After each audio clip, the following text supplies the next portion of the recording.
In September, we're getting the Edward Kenway outfit in Assassin's Creed Valhalla. It looks really great. We now also have assassination gameplay from SB Games. Can't wait to get it, likely through Ubisoft Connect. In September, Ubisoft will of course unveil the future of Assassin's Creed, so it's likely a reward as part of that event, just like these brand new tattoos. Yeah, I'm not going to put them on my Eivor, so I'm happy that Gamerlo Games did it for us. So these will likely launch in September too, but in this video I want to focus on the awesome items you can get for free in the game right now. Because the recent patch gave us an amazing new armor set, many cool weapons and way more. So of course, if you like the Valhalla content here on the channel, then leaving a like would really help me out. Subscribe for more videos like this, and let's go. There is still time to enter my giveaway for 2,300 Helix credits via the link in the pinned comment, and be sure you are a subscriber of the channel as well before you enter. Maybe you already noticed it, but the Sigrblot festival is back in Ravensthorpe. It's the exact same in terms of activities and missions, but it does come with new rewards that make it worth it. You can, for example, buy 3 sets of opal again, which is nice for the upcoming items Redda will be selling, but the new weapons in particular steal the show. We got the blade of the golden race that already looks great in the flawless rarity, but yes, the look changes when you upgrade it at the blacksmith, making the sword more BV thanks to the golden lines that now cover the blade. I really dig it. We can also earn a new heavy shield. It has 2 what seem to be horse heads to the side with a bright circle in the middle.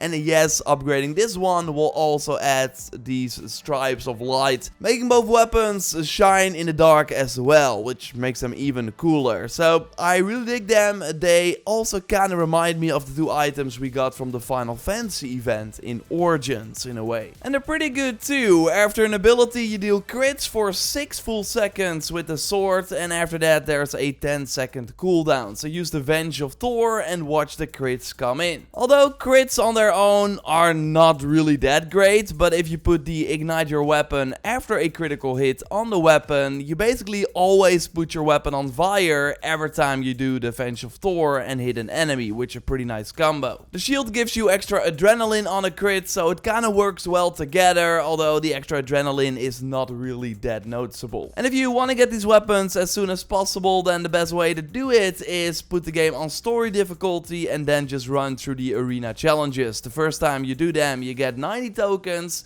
and after that you get 75. The weapons are 190 tokens each, and I would argue that if you missed it the first time around, getting the watchtower is pretty nice too, as it has a ladder so you can climb up to get a nice view on your settlement. And speaking of settlement decorations, they also added a brand new tree, the Odin's Ash tree, with a blue sort of lava that flows over it. They're overall not that exciting. We also have a wolf jumping off a tree, or the Yalm Gunner totem that does have some fire that burns all the time. No, the Nidhogg decoration is totally the best new one with the poisoned breath, and you can climb on this one and make a nice shot if you want. A nice show of choice. Yes, they're all based on the bosses from the new Forgotten Saga game mode. So by playing this mode and opening chests, you get dreams, which you can then spend at the craftsman shop in your settlement. We'll leave a link to a tips video on the mode at the end of this one, so you can very easily buy all the cool items to then use them outside of Niflheim. Just like the brand new hell tattoos that kind of look like a symbiote taking over. No, the highlights from the shop are of course the armor set and weapons. With the Dead Jarl outfit taking the spotlight. Such a cool design, especially the helmet with the plume and the sort of eyes above Eivor's eyes. I think that's really the highlight. It fits the Helheim team perfectly, with the set mostly made out of bones and with the bright blue parts. It really makes sense as a reward from the Forgotten Saga, and worth noting is that you need to defeat Hell to get the chest piece, while the other pieces are for sale with the Dream currency. And from the Dream currency you can also get weapons that fit with the Dead Jarl design. We got a shield that, if you just look at it like this with the photo mode, is not that appealing, but on your back, I think it shines really nice and totally stands out. We got a brand new headgear, so that's of course the brand new weapon type they added with the Dawn of Ragnarok expansion that you can now once again get for free. It looks great as well, having the blue crystal-like look over the stick and bones. And there's also a brand new Bora light bow with the blue sort of spider web to make it shine. And these weapons are not that great on their own, as the damage received is reduced by 5% when you just equip them. Now you can get an extra 5% after performing a certain action that is different per weapon. And the idea is of course that you also rock the full Death Jarl armor. Damage received is then namely reduced by an extra 50% and damage dealt is increased by 40%, but you have to be under the 30% health. So yeah, it's smart to absorb some hits first to see the perk appear above your health and then go crazy. Only in this example I'm still getting my health back, so then I'm going back above the 30% threshold. So it's better to reset the Idun's hard skill and also the grit skill in your menu, because then you can stay under the 30% health for way longer. And on normal difficulty, you also stay alive for quite some time, like even without upgrading the armor, and then you can just wreck house. Like, again, it says 40% extra damage, but it feels like way more. I'm seeing crazy numbers when rocking this combo, so totally a fun way to play with perks that are actually impactful, and the weapons that I'm using here are not upgraded at all.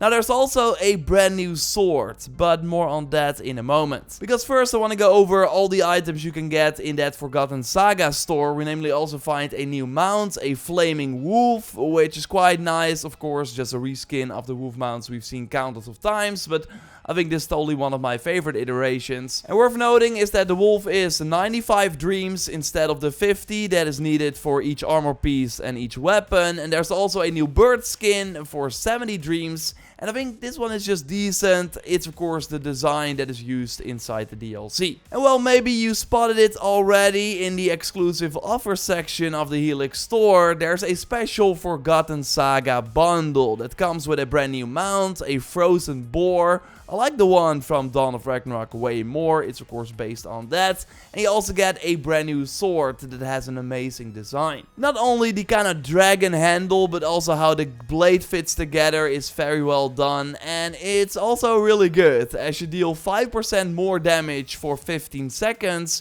after activating an ability. This effect stacks though and can go up to 25%. So basically if you're able to activate an ability every 15 seconds or before that, you can keep this bonus throughout the whole fight and benefit from the extra damage. It's great with the Paladin armor from Siege of Paris, because then you very easily get adrenaline back, so you can more easily spam those abilities. But of course also in combination with the Death Jarl armor, you can very easily wreck house. Now the Forgotten Saga bundle also comes with, yeah, you can call it cheats for the DLC. So I haven't used them to complete the DLC myself, because that would kind of ruin the fun in my opinion. Because you basically get an option to reroll abilities from an ability chest. So get a completely new selection once every run. You can do the same for runes. So then you also have a higher chance to get the rune you're looking for. And you can also reroll one weapon chest. So you have a higher chance to get a legendary item even early on. It just makes the mode a bit easier. It kind of defeats the purpose in my opinion. But you can buy this pack, get the items and never reroll. So then you also never use these benefits.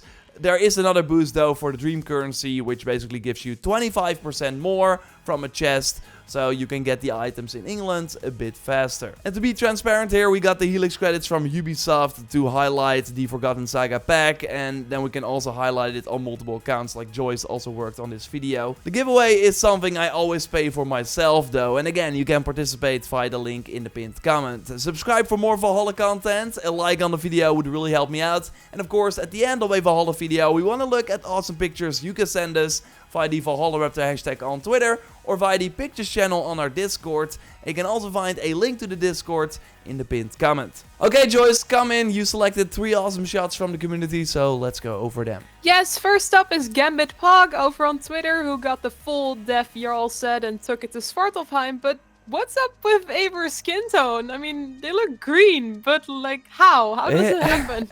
I don't know. Maybe like an Odin power or something, of course. Let us know by reaching out, Gambit Puck. We would love to know.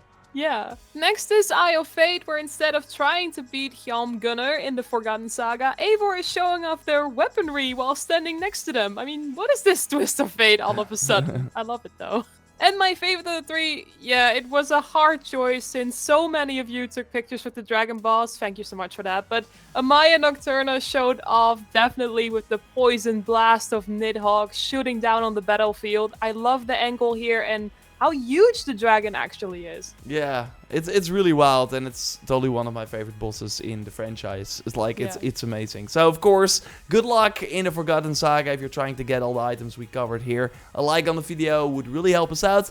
And check out our previous video on the Forgotten Saga tips by clicking on the screen. We will speak to you soon. Goodbye. Goodbye.